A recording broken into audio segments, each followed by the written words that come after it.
to? The Gundam. I've been hearing stories about it. I can't believe it. New mobile suit. This could turn... You're gonna wish you had a Zaku in front of you. I can promise you that. I watched this, and this is my first Gundam thing I ever seen. Do I know what a Gundam is? Not exactly. I have an idea now, kind of, sort of. This is another Netflix review. I watched all 6 episodes of Netflix Requiem for Vengeance. This is, now somebody will say, well, somebody will say, I watched Gundam for decades. This is not accurate Gundam. Well, I get it, but it's on the Netflix list. It's in the Netflix library. This is a Netflix review of a Netflix show. Okay? That's all there is. I'm not looking to be a Gundam fan. I'm not looking to be a Gundam hardcore fan. I'm a fan of so many fictions as it is. Okay? That's not what I'm here for. What I am here to talk about is this particular incarnation of Gundam. Okay? So my perception of it was to be like, I know what Robotech is. I have an idea what Robotech is. So I kind of base it on Robotech thinking, okay, these guys in big machines, okay? Well, it's sort of like that. I'm thinking, is it taking place in the future? Is this the 23rd century? What is this shit, right? So we got space travel, but we don't... See, that's the thing. You got the Xeon, and some other force. The Federation, I guess, Xeon versus Federation. Is that what it is? I have no idea. I feel like this is the setup to like Warhammer or Battlestar Galactica or some shit. I have no idea. I don't know. We start off with this. It's only 6 episodes, and we walk into this with no real idea or care about any of these characters except maybe the main character, because she's all we could really care about. And I would like to have known more about her to get much more in narrative form, not just merely in passing speak or paragraphs or a footnote. And I don't know what the equivalent of a footnote would be in a movie, right? But you know what a footnote is. So we don't really get to know her very well. We see the other characters. There's a doctor. There's a girl with pink hair. There's her old seat commanding officer, or I guess it's her... it's her old commanding officer. There's other people, okay? So her squad gets killed by a Gundam.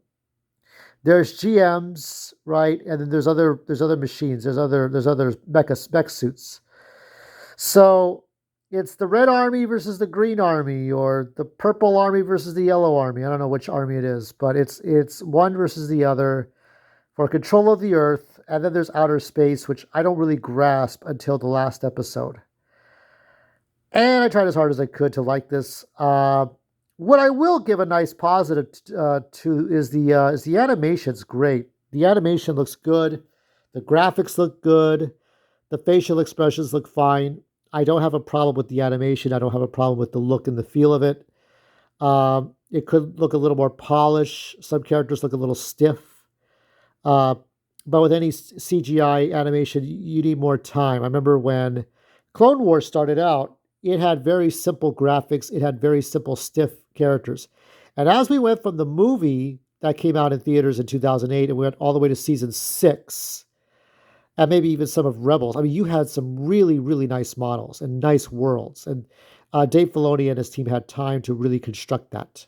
Okay, of all the CGI shows, I think the Clone Wars is the one where a lot of time and dedication was spent, not just on story, yes, but also on the look of it. Here, I'm just thrown into this world with not a care in anything of what's going on. What is happening? There's a war. Do I care who wins or loses? Do I care who's on which side of the war? No, I don't. There's barracks, there's stations, there's enemy bases, there's hero bases, there's covert operations, there's being stealth missions and big suits and tanks, and I'm thrown into that, and I'm supposed to accept it without really understanding the whole context. Now there is a context in the trailer, but not within the show itself. So I cannot It doesn't matter what the trailer says. If it's not within the show, it doesn't count to me as explaining the origin story. That doesn't work for me. Now, the Gundam, at first I thought the Gundam was just this big Godzilla. Like, there's nobody piloting the suit. It just came out of hell. Like, I imagined in my head canon, it was from the distant future and it came to the present Earth to fuck up everybody's war and shit. But it was there to serve a purpose, right? And there was a kid for the red team, okay, not her team, right? So she's on the green team and you have the red team. And on the red team, there's this kid and he's very smart. He can play chess while he's playing a video game. And she has a son about his age. So she has a son about the same age as him. Her husband died in a battalion gone wrong, an operation gone wrong.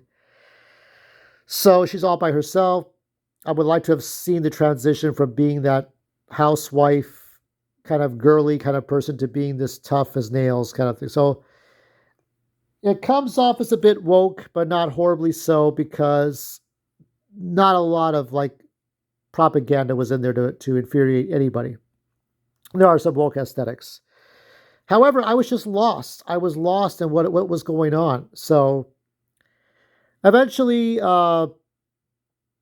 everybody goes onto their ships, HLVs, and they go out to outer space. I don't know where the fuck they're going to go. They go into a giant. God, pardon me there. Had to clear the throat. And so they go off into space. So her comrades go into space. And this main character here, I don't remember her name. That's how bad this was. She gets to stay on the ground. The child who operated the Gundam is killed by another mech suit guy. She felt bad for the kid that he was just thrown into war, but it's always these narratives where you talk somebody off that ledge, you talk your enemy out of killing anybody. He's like, oh, maybe you're right. And then he's killed at the last minute. It's just so stupid. So stupid. So, predictable ending, but she decides to stay behind on Earth to help keep children out of the war and stuff. I don't know what that all means. It's a whole different story. So, I was fascinated by what I was looking at as far as the graphics and the special effects and the animation, but I was just bored out of my balls to look at this anymore. As far as story and direction and character development. What will I give this? What will I score this? Grade pending. I'm going to give that a Heinz 57. Yeah, a 57. Wish I had nicer things to say, but honestly can't find them. So next up will be Twilight of the Gods by Zack Snyder, animated movie this time. And we'll see if that does anything to stimulate the nether regions. Until next time.